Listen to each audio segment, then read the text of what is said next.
Hey, what is up, everybody? Welcome to the Guilty as Charged podcast presented by the Blue Wire Podcast Network. My name is Steven, and I am the host as always. And we're going to do a little bit of a different show today. The trade deadline is approaching, so we are all in on the trade deadline right now. And joining us to do that is our guy, Arjun. Arjun, what's up, man? How you doing tonight? Doing very well.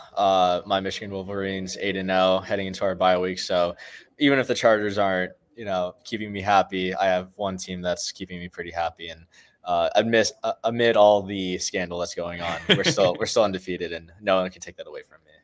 Yeah, we were talking about the scandal before we started recording. But hey, man, 8-0 is 8-0. The Michigan Wolverines look fantastic. Should certainly be a very fun, entertaining finish to college football for the Wolverines. Maybe Tyler's partial Ohio State fandom might come into play there. We'll see. Should be a fun end of the season there. But Tyler, what's up, man? How you doing tonight? Screw Michigan. I'm great. That's good. So yeah, like I said, we're gonna be kind of skipping the Bears game. We'll have a bit more of a preview on Saturday, but we wanted to do a trade deadline preview with Arjun today. There's a lot of conversations going on in the fan base. Should the Chargers be buyers? Should they be sellers? Who could they be targeting? So we wanted to have that kind of conversation, and of course include Arjun, so we can get a lot of the financial aspects out of the way, a lot of the legitimate trade returns as well. So gonna be a fun conversation, and we'll see where we can get with potential trade targets and things like that. So hopefully the Chargers are actually making some acquisitions this year, because last year when we spent so much time on this, they did nothing, and it was a lot of fun. But it is what it is. So Arjun, we'll start with you on this thing here. We talked to Brad Spielberger on the Chargers channel just about where the Chargers are at from a cap standpoint. In terms of trade acquisitions, we'll start there.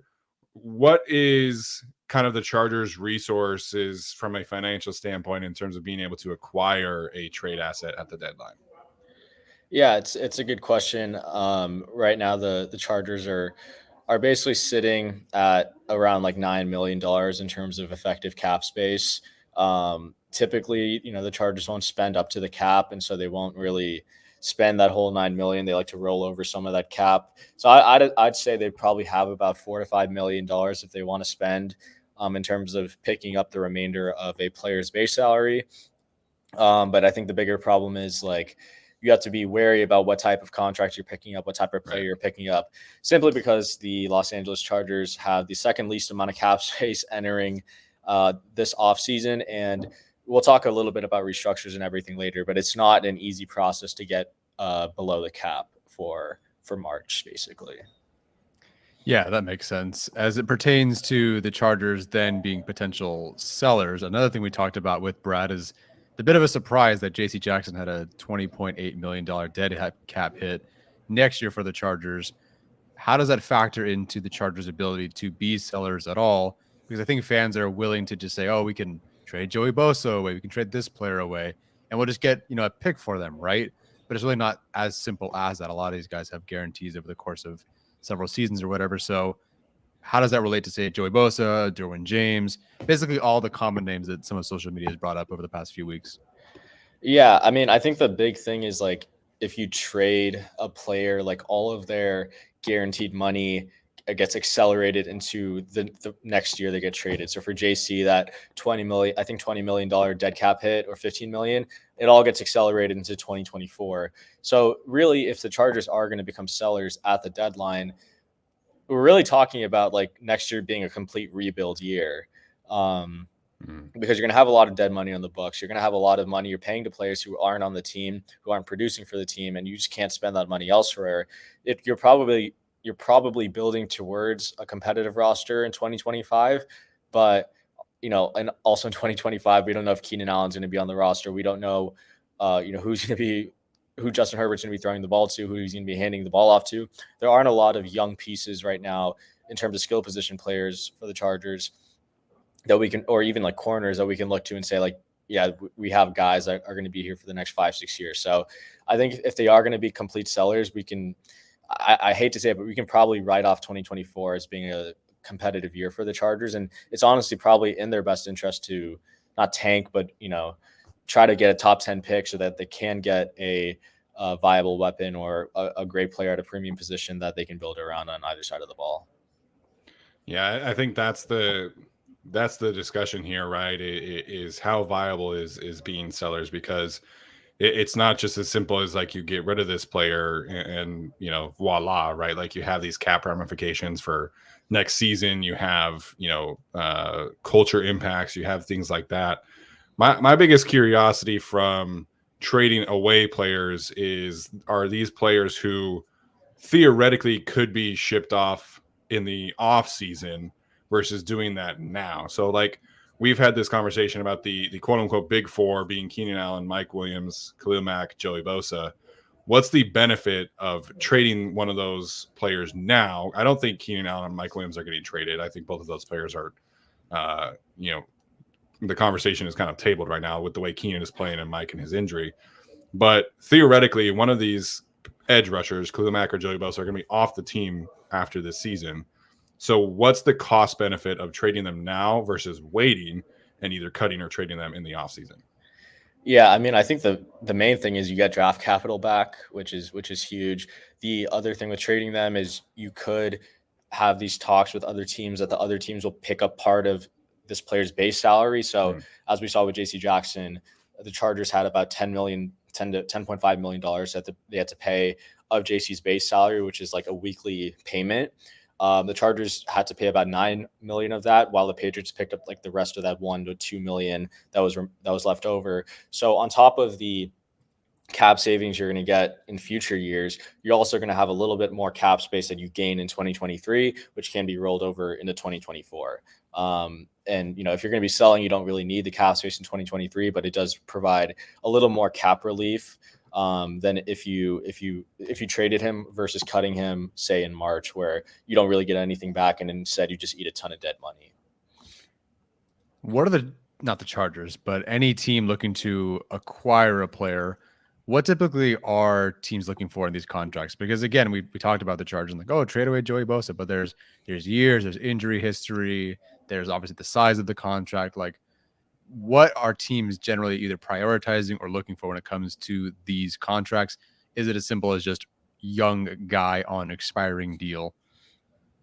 No, it's a good question. I think I honestly, like, contracts don't matter as much, I would say, when it comes to trades, at least from my opinion, because when a team trades for a contract, they are not liable for they're usually not liable for the guaranteed money. So like when the Chargers traded for Khalil Mack, I think he had 3 years left on his deal, and the Chargers had zero guaranteed money until they restructured him. So when you look at it from that perspective, like, yeah, the Chargers picked, like, they traded for him, and if they wanted to create cap space, they did restructure his deal, which created guaranteed money they had to pay.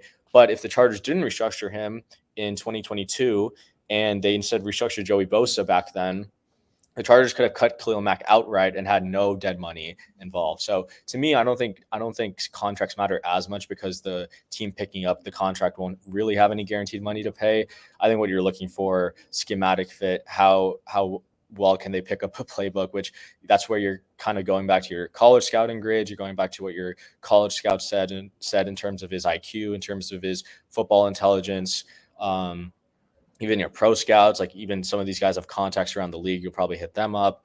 And then also, I think age matters a little bit. And to an extent, depending on how competitive you're expecting to be from a playoff perspective, like I think you do want some guys with playoff experience, just because they know that environment, they know how to go on the road and win or handle opposing crowd noises. So I think it's probably a mix of scheme fit, a little bit of age, but I wouldn't worry too much about contracts, especially because of the guaranteed stuff I talked about.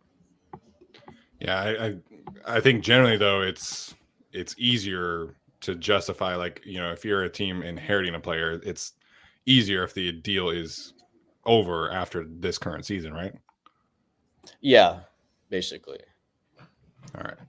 So, this is the conversation, right? Like we wanted to do just kind of like a debrief of what teams look for, what really is happening now, in that regard.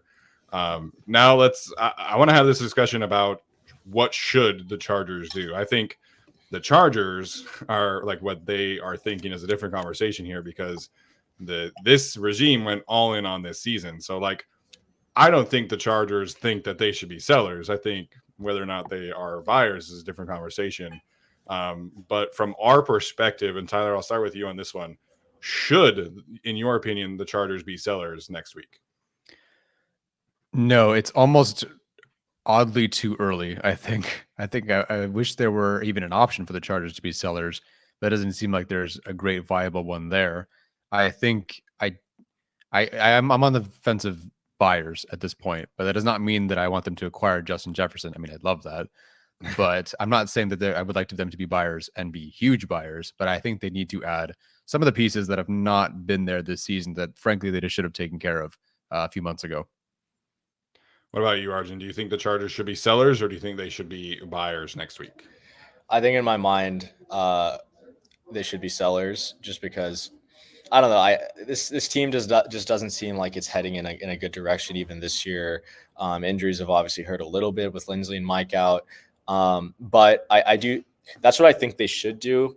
But just because I know Tom Telesco and Brandon Staley, we kind of know this is kind of an all-in year for them. You don't restructure your four of the oldest players on your team, and give them all that guaranteed money, knowing that or thinking that this isn't your last year. Like if you don't make the playoffs, like it's probably wraps for both of them, just objectively speaking. So I think because of that, I think they should be buyers. Because if I'm a GM and I know like, okay, it's make or break for me, like I'm using all of my resources that I can to improve this roster, because this is like an old Bill Polian quote who Tom Telesco worked under, right? It's like you don't want to like save money for the next person. And so that's exactly the position Tom Telesco's in. You have $9 million in cap space. You can restructure some other contracts to free up more cap space if you want to. Like, this is the roster you decided to go all in with, and you can't really back out now. So might as well go even deeper. And then because it's not going to be your problem anymore if it doesn't work out. Yeah, that's an interesting point with the Bill Polian quote. I think, Benjamin Solak, who does stuff for The Ringer, always says the number one job of a GM is to keep your job. And this is an instance where I think the Chargers should be aggressive, both because they are fighting for their job security and also because I am anti-tank. Like I want to see my team win games.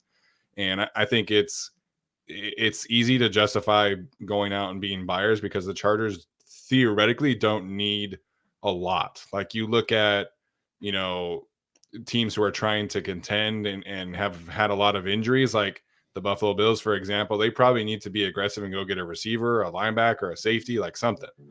The Chargers really don't need like premium players out there. They're probably not in the conversations of like the Chase Youngs and Montez Sweat and things like that. But they have some other positions of need that could very easily be addressed. And so for me, like, why would I not be interested in buying these pieces? Because I'm not going to go out and be searching for a premium edge rusher because I have 3 of them. I'm not going to be out searching for, a premium wide receiver because I have Keenan Allen and Josh Palmer playing great and theoretically Quentin Johnston, although I think they could certainly add a depth piece there. But it's not like the Chargers have like a super expensive need they got to go out and find right now. Like we'll get to some candidates in here in a second, but it's like a blocking tight end, a slot corner. Like it's not unreasonable for them to go out and find these pieces. So that's where I'm at. I think from a selling standpoint, like I think it makes mathematical sense, like for this team to offload some assets, get some draft picks and see where we're at next year, especially with, like Arjun is saying, it's going to be pretty tough for them to get under the cap next year. And they're not going to have a ton of, compensatory picks coming in from this past off season. So that part, I do understand where people are coming from in regards to like future draft capital, offloading assets now and kind of getting the best case scenario for 2024, which would be, like 10 draft picks. Arjun, we were struggling to figure out who the Chargers' best trade away candidates would be. Like, who could they sell? Typically, we're looking at like maybe a log jam at a particular position. I guess I assume if they trade away Joey Bosa or whoever, that the team knows they're done.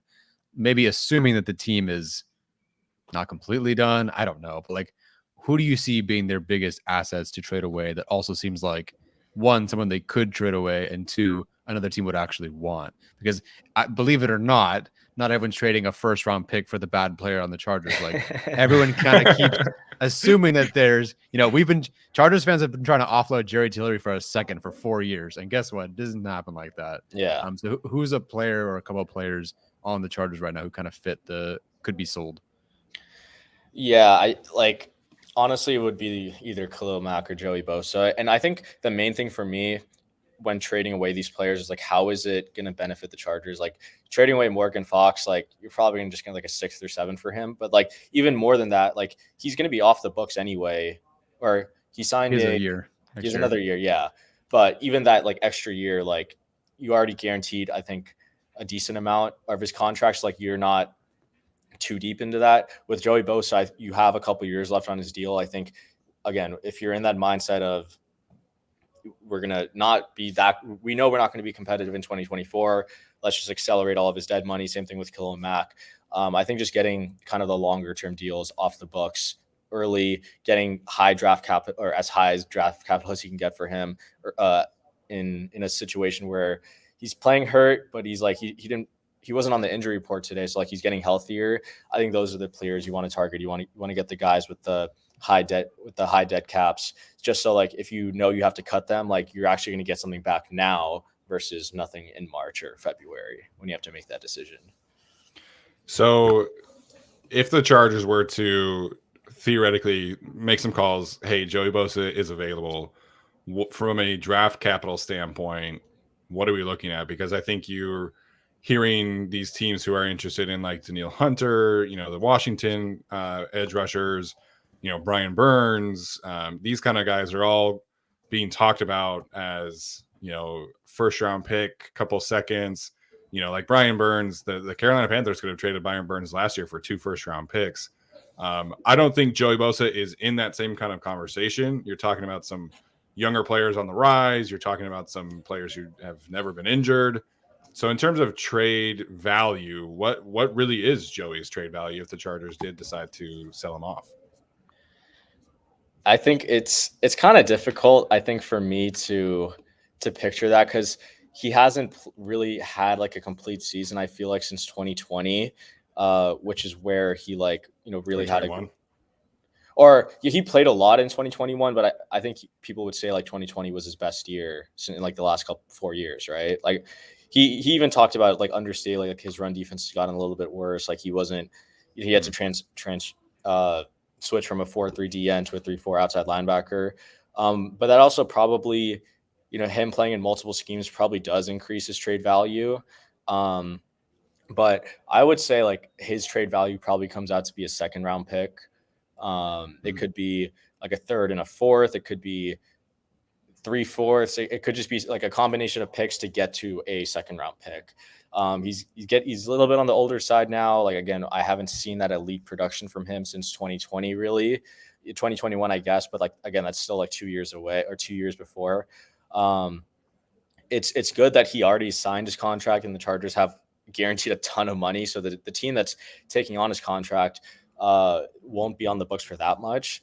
But again, I think the combination of age and just the lack of production will kind of drive down his value a little bit. And the fact that I feel like teams have given Thule a little bit more attention than they have Joey. And outside of that 2-sack game that Joey had against the Titans, like we haven't really seen the splash plays that we're accustomed to. I think he was probably the best pass rusher against the Chiefs, but again, like they still didn't get home. They only got home once, right? So I would probably say his value comes out to be a 2nd round pick, whether it is just a straight 2nd or a combination of picks to get to a mid-late 2nd rounder. I guess I don't know what I expected for Joey's value, but 2nd round sounds better than what I would have guessed. Well, equivalent, like you're talking about equivalent of a 2nd rounder, not 2nd rounder outright, right? It could be both. Like I think it could be either or. No, either way, like he's a 2nd rounder or 2nd rounder equivalent. That's not bad. Mm-hmm. But so tough, so early. I'm curious how it'd all be affected by the fact that do we all feel that Joey actually is going to play the rest of that contract, whether he's with the Chargers or not? Like, I'm curious how much another team would weigh the fact that Joey, because of injuries, because of the discussions of mental health and concussions, like Yeah. Is this a guy actually even going to play the rest of that contract? Is it worth the third and fourth in the end if he just retires at the end of this year? I don't think he would retire at the end of the year. I Sure. think it's tough for me to envision him signing another contract Yeah. unless it's like full bill of clean health the rest of this year and next year. Like if next year he's like fully healthy and like he says every summer that he's in like he's the healthiest he's ever been. But if next year he actually is like the healthiest he's ever been, I don't know, like maybe at that point I could see him continuing to play. But it's tough for me to envision Joey playing like another contract because I think he's like you mentioned, he's been very open about his struggles with the concussions and he's had 2 injuries this year. Like he's playing with a steel-toed boot basically out there to protect his toe right now. It's a lot, and eventually these kind of injuries, like he's dealt with everything, like tricep, back, bicep, knee, ankle, like it's been Groin, everything, concussions, abs, like it's been a lot. So I right now, me personally, I do kind of have a tough time seeing him playing out through a third contract. I think like this contract is kind of it for Joey. Alrighty. Do we want to get into some of these trade either? Well, I am curious about Austin Eckler in this conversation because he is on an expiring contract. Like running back injuries are popping up around the league. Like the Browns are potentially losing Jerome Ford again, and people are talking about the Browns trading for Derrick Henry or whatever the case may be. Running back is such an attrition position, so like I think Austin Eckler is worth talking about if you're talking about like selling off pieces. Obviously you have to weigh the comp pick formula there and see like what he would fetch next year. But Arjun, what are your thoughts about Austin Eckler being a trade piece? I think it is possible. And like I wouldn't say any team that trades for him would automatically have to extend him, but just because he's on an expiring deal. But they could eventually re-sign him. Sure. An example of this: Nyheim Hines got traded to the Bills to the Bills, and then he signed a 2-year deal this offseason. Obviously, he's not playing at all because he got hurt. But there have been examples of like running backs getting traded to a team, not necessarily getting extended right away, but like eventually signing a deal after. Like, Denver traded for Chase Edmonds, and I don't think he's on the roster there anymore. I think he's where is he? I know he's on a roster. I think I just saw a thing about him getting activated off injured reserve. Yeah. Or like even like Miami last year, right? They traded for Jeff Wilson. So there are examples, I guess, of teams trading for these type of running backs. Eckler, I think if a team were to trade for him, you'd probably look at a team that needs a receiving back more than a running back. They'd probably scale back his workload or just keep him as a preferred goal line back or in a third down back. But I don't think it's completely out of the question. And I think, Josh Kelly, to me, has been Eckler hasn't played that much, but Josh Kelly to me has been a better rusher than Eckler has been. That kind of burst we saw in that 45-yard run, like that was some serious juice from him there. So, yeah, I don't think Eckler's completely out of the question, and I think because he's not getting paid as much, I think there are a lot of avenues for him to get traded to a team just because they're not going to have to take on that much of his contract. I think it's the same question. What does that trade look like then? What could you trade? What does Austin Eckler fetch? We're talking about a running back who's in his 7th year, right? So ankle injury, probably a 6th at most, I would say. And comp pick, you're probably not looking at much more than that. No, I don't even know if he'd fetch a comp pick in his 8th year as a running back. Like that's, it's not like wishful thinking, but like if no team was willing to trade for him this offseason and like kind of offer him the contract he thinks he's going to get, then I don't think there's any way on the open market that we saw Miles Sanders, who ran for 1,000 yards and only got $6.5 million off his rookie deal. I don't think Eckler's going to get more than that in his year 8. So can't see that happening. Yeah. All right, guys. Anybody else you think maybe has like a chance of being a trade tip? I would have said Gerald Everett, honestly, but now he's injured, dealing with a hip injury, which we don't know the extent of. So that's kind of off the table. But Arjun, anybody else you think would have a chance of maybe being an enticing trade piece if the Chargers do decide to be sellers? I don't, honestly. All right, Tyler, anybody else you wanted to ask about maybe? No, that's it. Honestly, it's a weird situation where somebody is either stuck or even injured. So Chargers are kind of stuck on a lot of spots. Yeah. I think like we had a conversation in our group chat about like in the off season that was like, what about Asante or what about Michael Davis? Like, what do you do with those guys? But it's just been not great so far. Yeah, so, I wasn't wrong about them trading a corner. I just didn't think it'd be Fair. We also didn't predict the toxicity of that situation either. No, but it is what it is. All right, let's get to the more fun part of this conversation. We've each prepared some trade targets for the Chargers to go out and potentially acquire. So we'll go around the horn here a little bit, mention some names, talk about what we like about the fits and things like that. Arjun, we'll start with you. Who's your favorite trade target for the Chargers to go out and acquire next week? It's someone that I feel like the Giants should be trading, and it is Paris Campbell. He's someone that I wanted them to sign in free agency just so they wouldn't waste a pick in the draft for a receiver with speed. Campbell is pretty he's very fast. Obviously, we have Darius Davis kind of in that speed role, but Davis hasn't been anything more than a gadget guy, jet sweeps, screen passes. I think Campbell can be used in a more refined role. Obviously, I think if he is, if they do trade for him, I don't really see a need for Jalen Guyton, to be honest. And I think Campbell just presents a different element to this offense that no one else does. Obviously, I think it is a little bit concerning to me that the Colts let him go and they drafted Josh Downs to replace him. And then now he's not even getting snaps over Wan'Dale Robinson. So that's probably a sign that he's not great. But again, like when I was just looking through potential receivers to trade for, I think his name stood out in terms of cheap contract. You're probably not going to pay more than $1 million for him. Probably going to be around like $500 to $600K. So that helps the Chargers cap space out. He fits a need, which is just having more speed on the field, which everyone seems to clamor for. And then, yeah, like I said, expiring contract. So you get a rental of him. You get to see what he is. He's a rental. And then after that, you can kind of let him go on the open market. Or if he does produce, you can bring him back. And because you only had him for half a year, he's probably not going to cost that much in the future. Yeah, the hang up for me for really talking about any receiver was obviously Jalen Guyton's activation of the window to return. But at the same time, if you look at someone like Paris Campbell, who can contribute on special teams, we talk about, okay, who's going to be cut when Jalen Guyton returns? It doesn't necessarily have to be Simi Fehoko. It could be Elijah Dotson. It could be Zach Bailey or whatever. So in the same kind of way, you could take a Paris Campbell over a Simi Fehoko and have those guys round out your room and carry 6 rather than have to cut someone on the receiving core to fit Jalen Guyton back. Like you could just have 6 guys. So you get rid of Fehoko, bring in Campbell, and then Guyton returns at some point. So I don't mind that.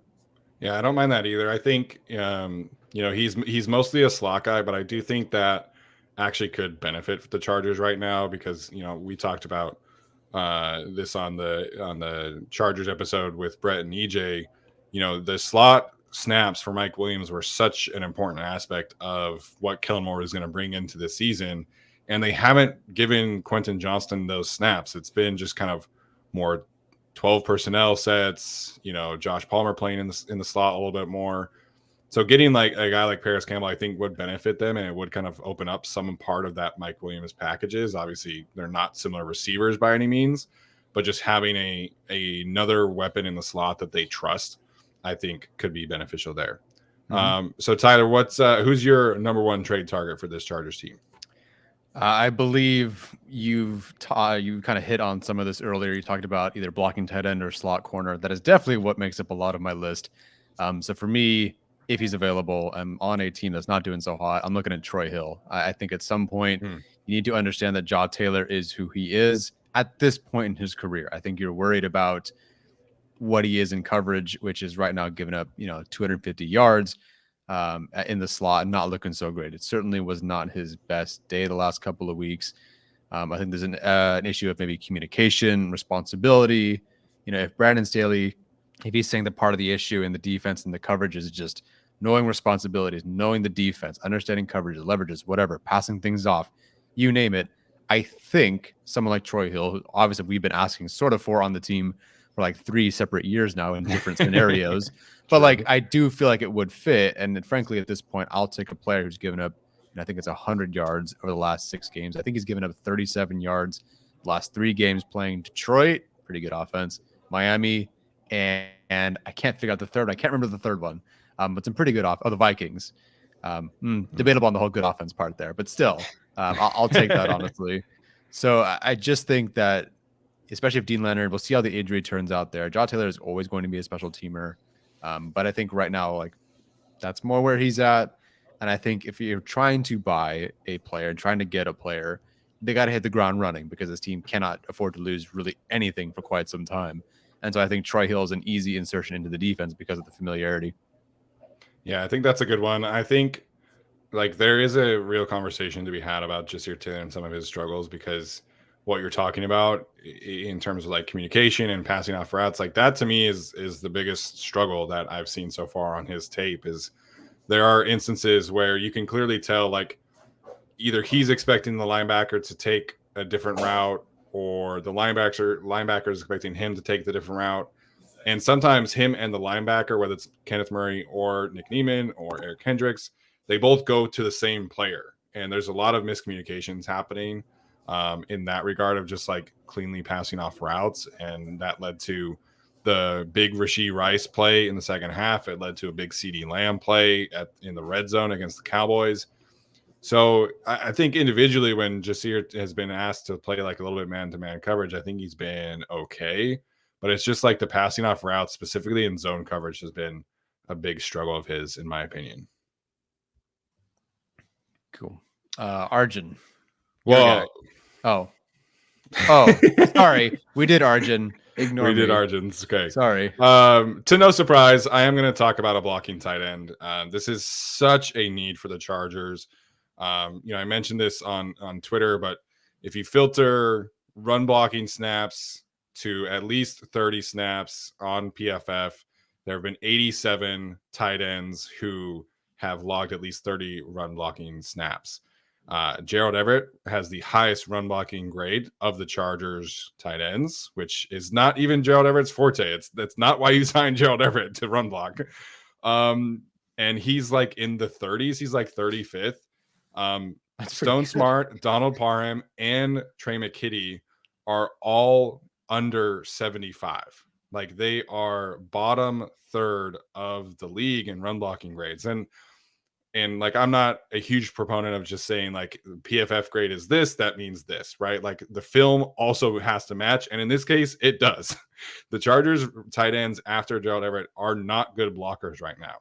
I think the Chargers trusted these guys to develop, and Trey McKitty flashed some good signs as a rookie, and Donald Parham had a good 2021 before being injured. That development has not happened. And run blocking, pass protection from the tight end group is a massive issue right now. And the Chargers love to run out of 12 personnel. They love to run out of 13 personnel. It's such an issue, though. They're getting washed across their face. They're getting stood up at the line of scrimmage. It is such a need. And eventually, whether that is promoting Nick Van Ent or trading for a tight end, like you got to do something different. You can't just keep asking for this group to keep blocking the way that you are asking them, because it's not working. So the tight end of choice for me is Mo Alley-Cox, the big tight end from the Indianapolis Colts. They have, I forget his first name. Ogletree is kind of their tight end one, who they love, young player. They also have Jelani Woods behind Mo Alley-Cox. So Mo is kind of expendable for them. And the reason I chose Mo over a guy like Mercedes Lewis or somebody else is actually because Mo Alley-Cox has an affordable contract after this season. Like Arjun talked about, he doesn't have any guaranteed money on that contract. So you theoretically could move on from him in the offseason if you wanted to, or you can keep him and you can stabilize your blocking tight end position, which has been a need ever since Virgil Green left. And so Mo Alley-Cox has been a guy who has historically graded out very, very well in the run blocking department, in the pass blocking department. He's 6'5", he's 265 pounds. Like, he's a big tight end that can really come in and impose his will at tight end. And the Chargers do not have that player currently on the roster.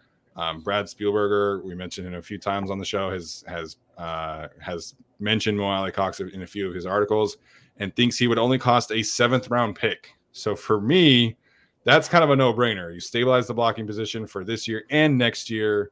He doesn't cost you a lot financially. He only costs a 7th round pick. So Mo Alley Cox is my number one choice here. Yeah, I think a spoiler for really a lot of the list and a lot of a top 10 that I could have made. A lot of blocking tight ends on here. He was certainly one of them. I didn't put any on the list specifically, but I mean, we could go obviously any of the Seattle guys. We talked about this literally last year at this time. That trio, in particular for me, Colby Parkinson. You mentioned Noah Fant, Will Dissly. I think Parkinson is the one with the expiring contract. Doesn't cost much. Probably would fetch more or require more than someone like Mo Alley Cox.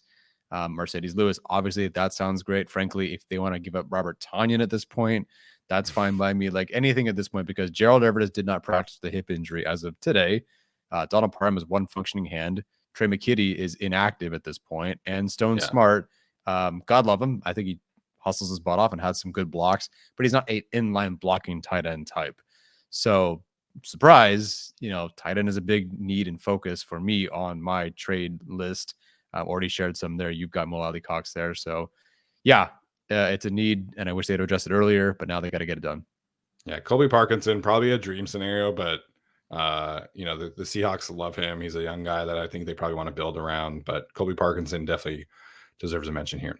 All right, Arjun, who's number 2 for you? Yeah, so sticking with the blocking tight end theme, I put Pharaoh Brown, who is the kind of like tight end 3 for the Patriots. He's kind of bounced around a lot last year. Houston traded him to Cleveland. So he's pretty much just been around Houston and Cleveland for most of his career.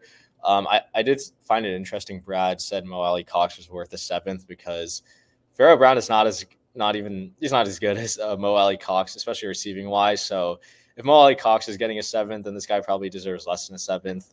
But we'll diverge from that. Maybe they could do a pick swap in 2025 and 2026. Sure. But really, he's just on the field to run block. I was looking at just the amount of snaps he's played this year that have been run blocking snaps. So he's been on the field for 113 snaps in the Patriots games this year. He's been run blocking on 73 of them. So a majority of this, like he's literally the Patriots run blocker. They take Mike Gesicki off for him. As you referenced with the PFF grades, I'm not someone who strictly goes off PFF grades, but there isn't a great way to measure run blocking unless you have literally watched every single snap from every single tight end. He ranks 14th in terms of run blocking grade this year. So kind of fits that mold of what we're talking about, just a better run blocker than any of the Chargers tight ends. So, I kind of like that he's playing in a system like Bill O'Brien's. He's had experience in both zone and gap schemes in his career, which I think could translate well over to the Chargers, where Kellen Moore, I think, will likes to mix it up a little bit. So I'm proposing Pharaoh Brown. He's also very, very cheap. I'm not worried about his contract at all. It's just I don't know what the compensation would be because he doesn't play a lot. So yeah. All right, Tyler, it was one of those other tight ends a second choice for you, or do you want to give another one? No, honestly, any of those tight ends at this point, like tight end was the next thing. So whoever it was, I don't care. Jeff Swaim, you want to go sign Steven Anderson back, whatever. I'll take it at this point. Anything you're actually almost out of tight ends now with injuries and inactivations and such. So I'll take anything. So that would have been whatever at number 2. Yeah, the bar is basically at the floor right now from a blocking tight end standpoint. So anything will help there.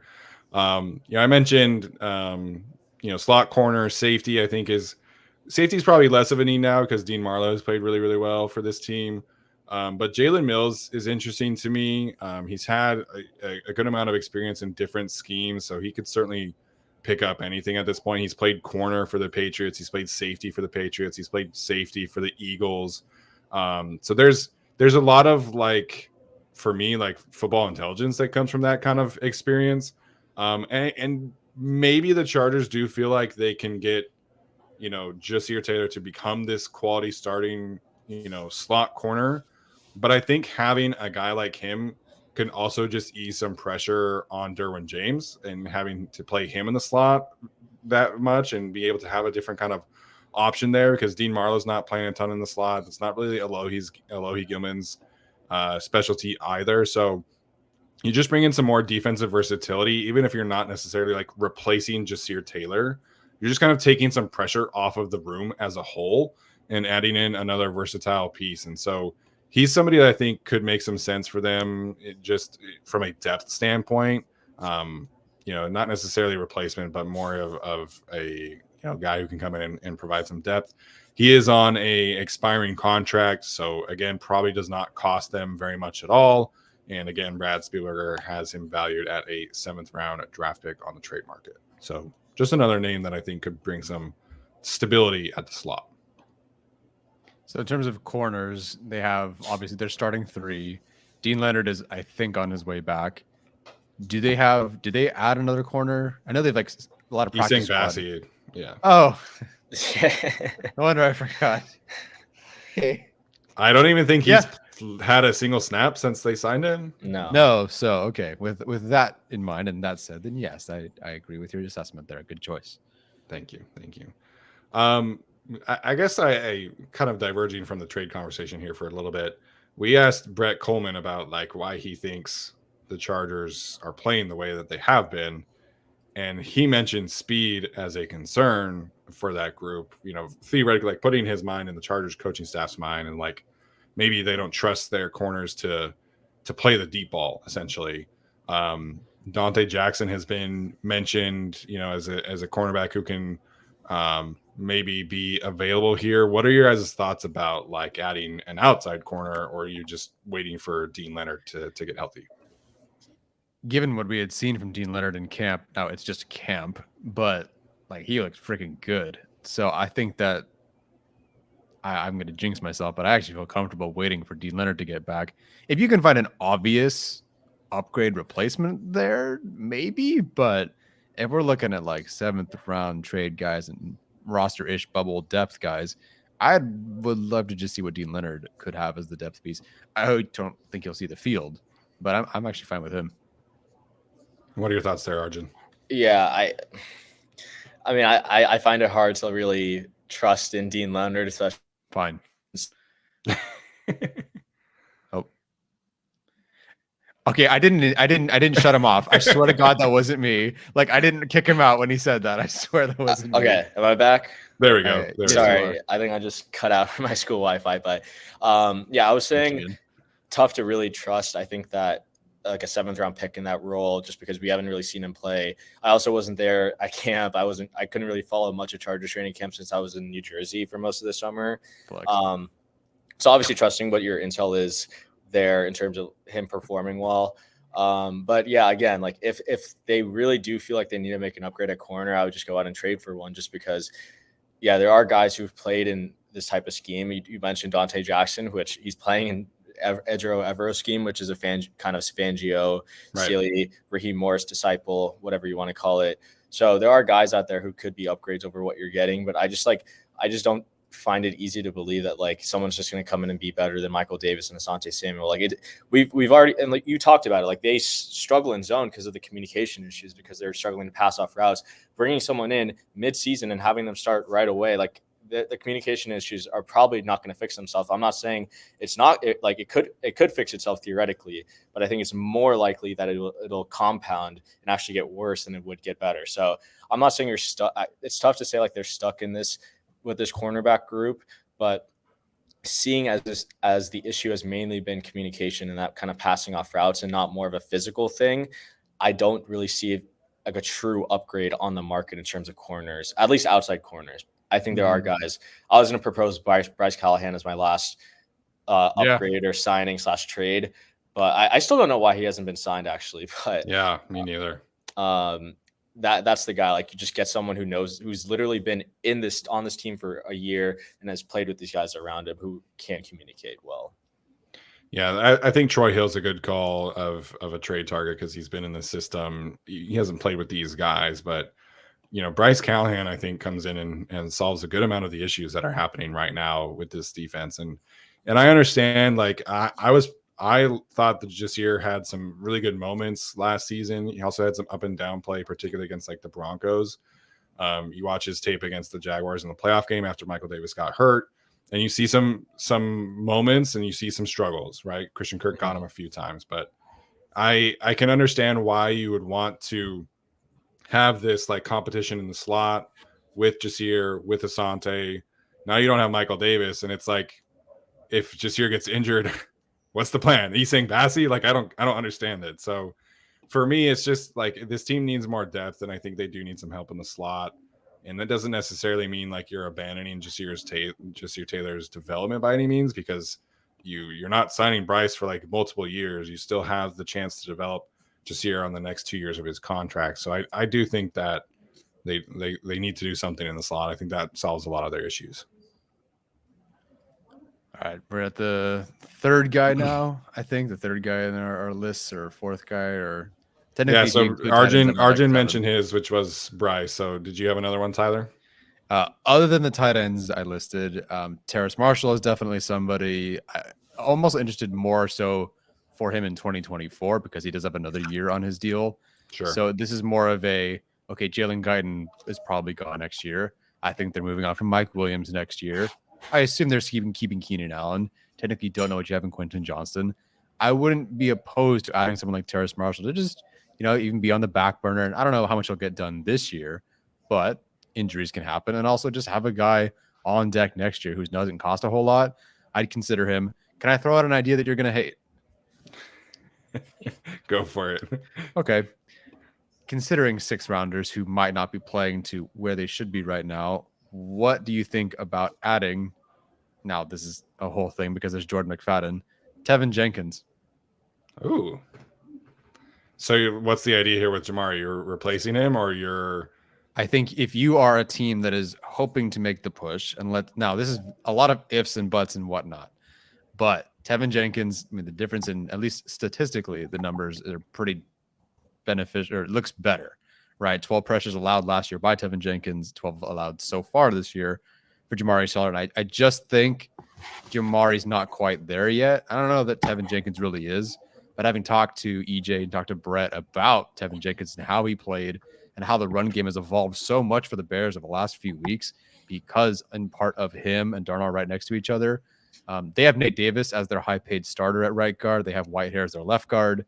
So, Nate Davis is going to come back at some point and be their right guard. There's so much ifs and buts in trade, and like he has 2 more years on his deal. Like, what are we doing?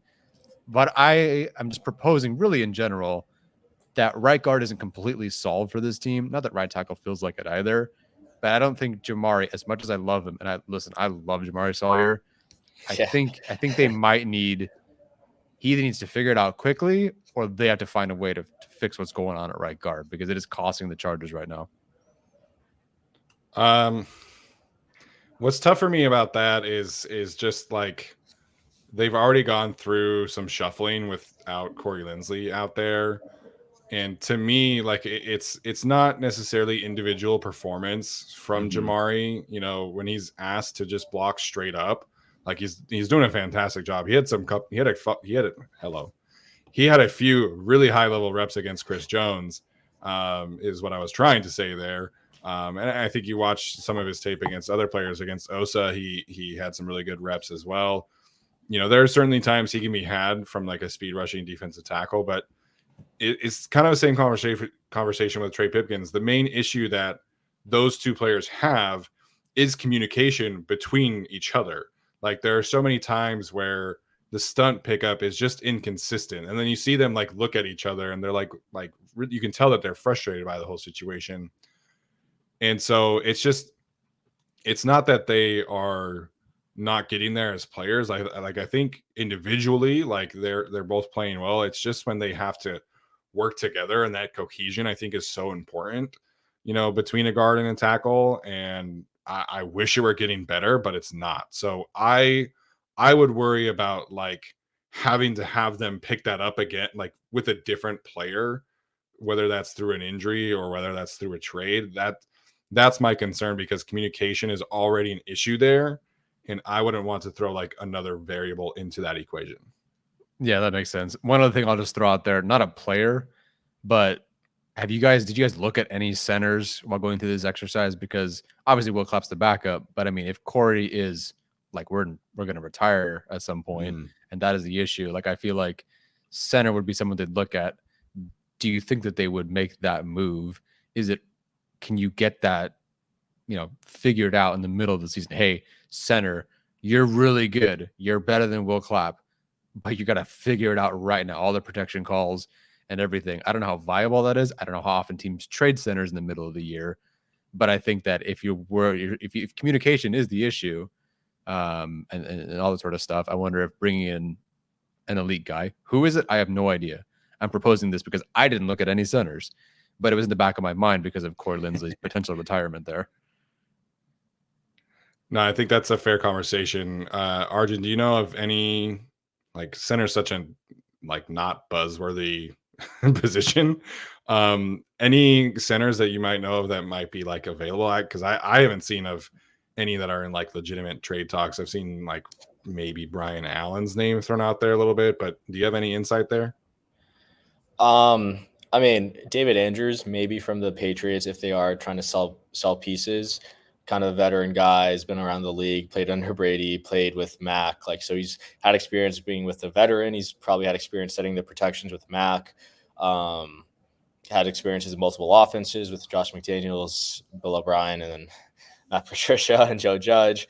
So I think he'd be someone that, has a decent contract, like not a super high contract that I could see the Chargers maybe considering if they were to consider center, but I just don't think it's going to happen. It's a long shot. I know you're saying it's a long shot, but he'd be the one guy I think kind of on a bad team, still a probably decent player that they could trade for. I think it's worth talking about because if Will Clapp does get hurt, then we're talking about Brendan Hymas at center.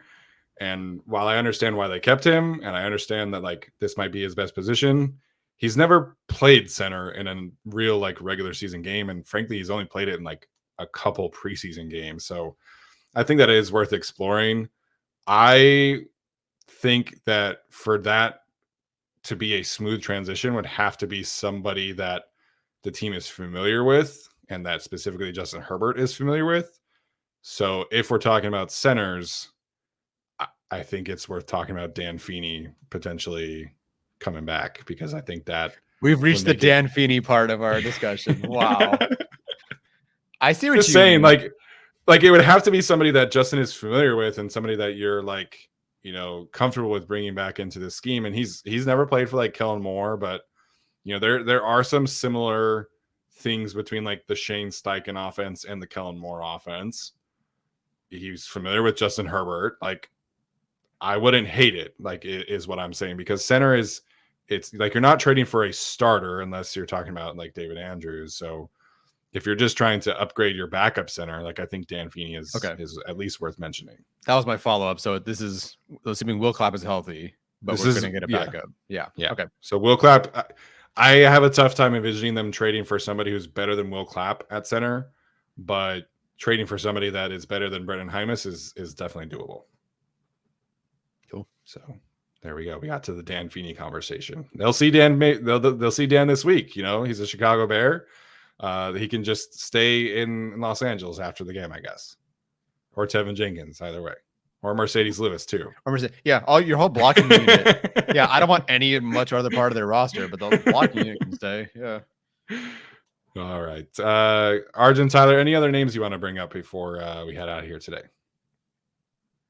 Nope. Good job, boys, staying away from all the huge buzzworthy names. Good for us. Look at us. Yeah, good for us. Proud of you guys. Nice.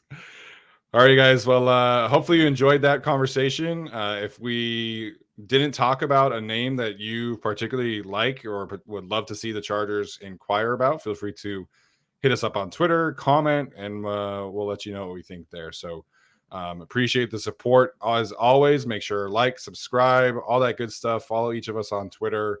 We do really appreciate all of that support. So that's going to do it for us. We'll see you next time. As always, bolt up.